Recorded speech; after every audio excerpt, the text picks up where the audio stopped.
Buenas tardes a todos y a todas. Estoy muy contenta de poder volver a estar en contacto con ustedes, aunque sea por estos medios virtuales. Espero que todos estén muy bien y que se estén cuidando mucho. Bueno, son momentos difíciles donde estamos tratando de encontrar herramientas para acompañar las clases presenciales que no vamos a poder dar.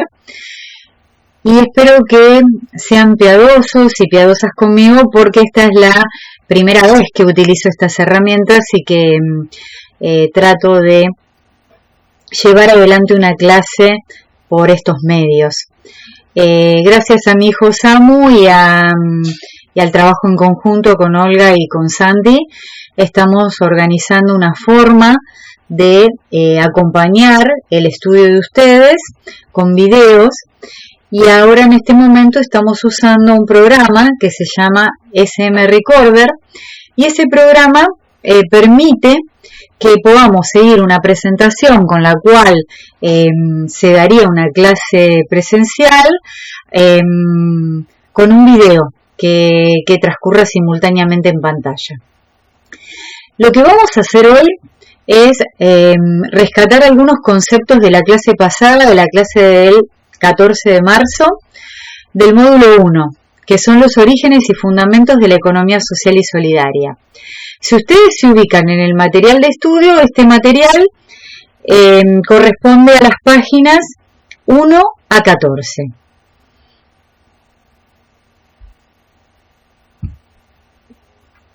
Estamos dentro del título del surgimiento de la economía social y solidaria en el contexto contemporáneo. Y para ponernos todos a tono, porque muchos de ustedes se reengancharon en la semana porque no pudieron ir ese sábado lluvioso, vamos a rescatar las preguntas clave que tienen que guiar el estudio del módulo 1, especialmente de la asignatura 1 en este caso. Esto tiene que ver con las transformaciones históricas que se produjeron en el sistema capitalista y que nos hacen hablar de una crisis de la sociedad salarial. También a qué entendemos por economía social y solidaria, y ahí vamos a ver en la próxima clase la visión europea y la visión latinoamericana. ¿Y por qué estamos hablando hoy de un resurgimiento de la economía social y solidaria a partir de la crisis de la sociedad salarial? Espero que todo lo que tiene que ver con la transformación del sistema capitalista y la implantación del modelo de hegemonía financiera, ustedes lo puedan seguir en el PowerPoint y en el material de estudio, y que también puedan ver el video de David Harvey que tienen indicado. Ante esta crisis que no incluye a los trabajadores y trabajadoras como incluía el modelo fordista, y entre las crisis que tienen que ver con el sostenimiento de la vida en el planeta, la economía social y solidaria está dando respuestas. Estas respuestas lo que están buscando, aunque no sean hegemónicas, es repensar las formas de solidaridad histórica para acceder a la justicia social, a lo que en Europa se habla de la ciudadanía social, que es el acceso a los recursos y derechos para todos.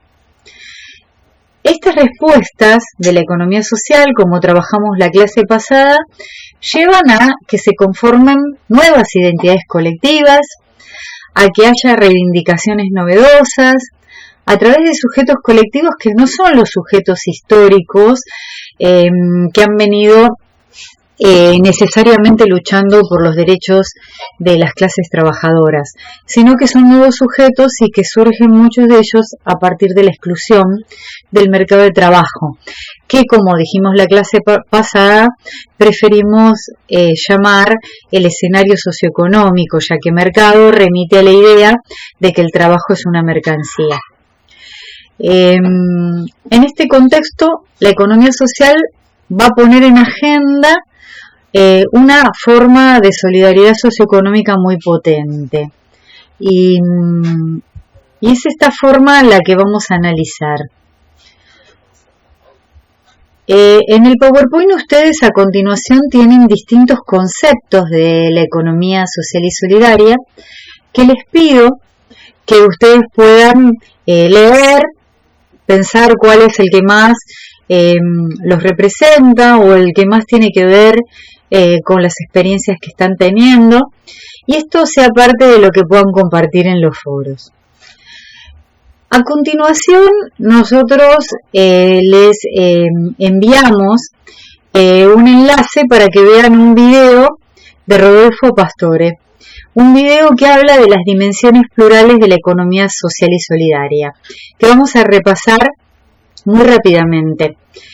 Estas dimensiones no están separadas así en la realidad, están separadas en la teoría para poder, desde un objetivo analítico, pero en la realidad están profundamente imbricadas y tiene que ver con las trayectorias empíricas, es decir, las prácticas de esos sujetos de los que hablábamos, que van a mostrarnos que hay formas diferentes de hacer economía y que la lógica que direcciona, que lleva el motor de estas formas, es la reproducción de la vida y no la reproducción del capital. Esto lleva a que las dinámicas que se generen tengan que ver con la asociatividad y con la democracia en la toma de decisiones. La otra dimensión es la dimensión política. En la mayoría de las experiencias se hace consciente un proyecto de una sociedad que disputa, como ya les decía anteriormente, otra lógica de funcionamiento económico y la capacidad de transformación social. ¿Para qué? Para volver a encastrar la economía en lo social, para terminar con ese divorcio que realizó la escuela neoclásica y que profundizó el neoliberalismo, con el objetivo de democratizar la economía y profundizar una solidaridad sistémica. La otra dimensión es la dimensión simbólica, es decir, cómo conceptualizamos estas prácticas humanas que se centran, como ya dijimos, en relaciones sociales donde las personas están en el centro y donde también se considera la naturaleza un sujeto con el que nos relacionamos con respeto. Acá tenemos el enlace del video de Rodolfo, que ustedes también lo tienen por YouTube. Lo que quiero ir en forma central en este video es que veamos que en la economía social y solidaria hay una diversidad de experiencias y de trayectorias que, como dice Rodolfo, comparten un campo común, un campo que tiene esas tres dimensiones que hablamos anteriormente y en el que se dan prácticas diversas, que nosotros llamamos heterogeneidad de formas organizativas. Y acá tenemos diferentes formas de hacer economía, otras formas de hacer economía que son distintas a la capitalista y que tienen que ver con la economía comunitaria, que es la economía de los pueblos originarios de América, con la economía social, que es la economía tradicional o histórica, es decir, las cooperativas y mutuales que tienen su origen en las malas condiciones de trabajo a partir de la revolución industrial, pero que también tienen muchos antecedentes en la antigüedad en formas solidarias, de ahorro solidario, de reserva de recursos para situaciones o eventualidades que tengan que ver con enfermedades, con accidentes, con muertes y que puedan generar el sostén a futuro de las personas o los grupos familiares que atraviesan estas situaciones. La humanidad tiene desde la antigüedad, incluso desde el Paleolítico, una intensa experiencia en formas de ayuda mutua. Estas formas van a adquirir en la revolución industrial personería jurídica y organización fuerte, y van a disputar en estos inicios también formas de hacer economía con el capitalismo imperante. Y por otro lado, tenemos la nueva economía social o economía solidaria. Esta economía es la que se da ante la respuesta a la crisis de la sociedad salarial. Este sistema capitalista privado lucrativo, cuya lógica es la maximización de la ganancia, la reproducción del capital, no da respuesta a la exclusión, no da respuesta a la crisis del empleo y deja fuera a grupos poblacionales muy amplios. Es en este marco, a partir de la mitad de los años 70, que surgen nuevas formas de economía social que toman la economía tradicional o economía social histórica, es decir, las cooperativas y mutuales, también como inspiración, y muchas se organizan en torno a estas formas, pero no necesariamente, es decir, sean muchas otras formas que rescatan estos valores y que no tienen la forma legal o jurídica de organización de una cooperativa o una mutual. Y se dan muchas formas novedosas también que tienen que ver con las redes. Vamos a hacer un poquitito de historia en este punto para poder saber un poco qué pasó y qué pasa con la economía comunitaria y con la economía social tradicional, antes de volver a hablar sobre el encuentro con la economía solidaria actual o nueva economía social. La economía comunitaria es la economía de América. La economía de América antes de la conquista y que logró sobrevivir en parte.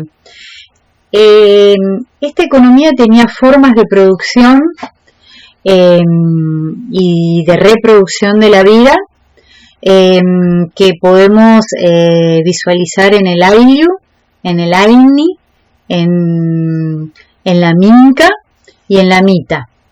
Ahí hay una, está bien, Ayllu, Ayni, Minca y Mita. Vamos a ver que todas estas formas tienen que ver con producir y reproducir la vida a nivel familiar, a nivel comunitario y en relación al Estado. Por lo tanto, vamos a ver que están relacionadas con principios de reciprocidad, con principios de reciprocidad simétrica, especialmente en el caso del Ayllu y del Ayni,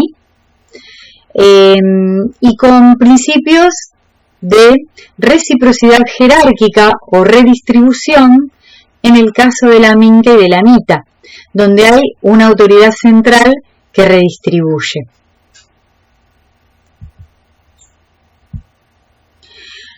Vemos que todas esas formas tienen que ver con la encastración, en realidad, la imbricación de lo económico en lo social. Lo económico, lo social y lo político no estaban separados. ¿Por qué tomamos estas formas que no son tan comunes quizás en nuestra realidad? Bueno, porque hay enseñanzas que nos dejan y porque muchos países de Latinoamérica, como Ecuador y Bolivia, han institucionalizado en sus constituciones y en sus leyes, más allá de los avatares políticos que están sucediendo en la actualidad y que dejaron a todos estos avances conceptuales y prácticos bastante desatendidos, han logrado de todos modos un paso muy importante, que es legitimar estas formas en sus constituciones y en leyes muy importantes, que luego podemos compartirles todo ese trabajo y el material bibliográfico.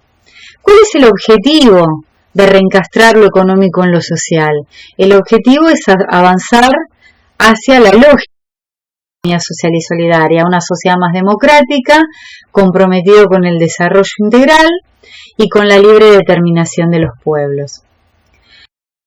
Elementos característicos de estos modelos de desarrollo que podemos llamar, que se dieron en llamar Sumac Causay en Ecuador y Sumac Amaña en Bolivia, Sumac Causay en Quichua, Sumac Amaña en Aymara. Tiene que ver con el concepto de buen vivir. Es un concepto que se legitima en las normas de Bolivia y de Ecuador a partir de la cosmovisión de los pueblos originarios que piensan en un buen vivir para todos. Es decir, el desarrollo tiene que ver con un buen vivir para todos. Y los grupos académicos en los 90 y los movimientos políticos en los 2000 van a llevar esta cosmovisión a leyes y artículos concretos de la Constitución que pretenden rescatar una sociedad cuyo centro sea el buen vivir de todos y todas. Acá se rescatan también conceptos como plurinacionalidad, como autonomía, como formas colectivas y comunitarias de propiedad de la tierra, condiciones dignas de trabajo y el reconocimiento de estos principios e instituciones históricas que trae la economía comunitaria como enseñanza.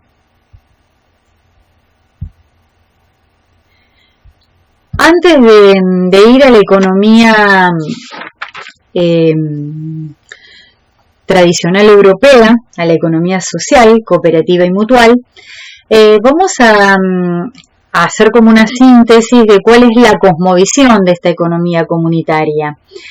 Y vamos a ver que en ella la naturaleza va a ser considerada un sujeto con el que nos relacionamos en reciprocidad, con el que interactuamos, y vamos a ver que en estas cosmovisiones el mundo es concebido como un todo.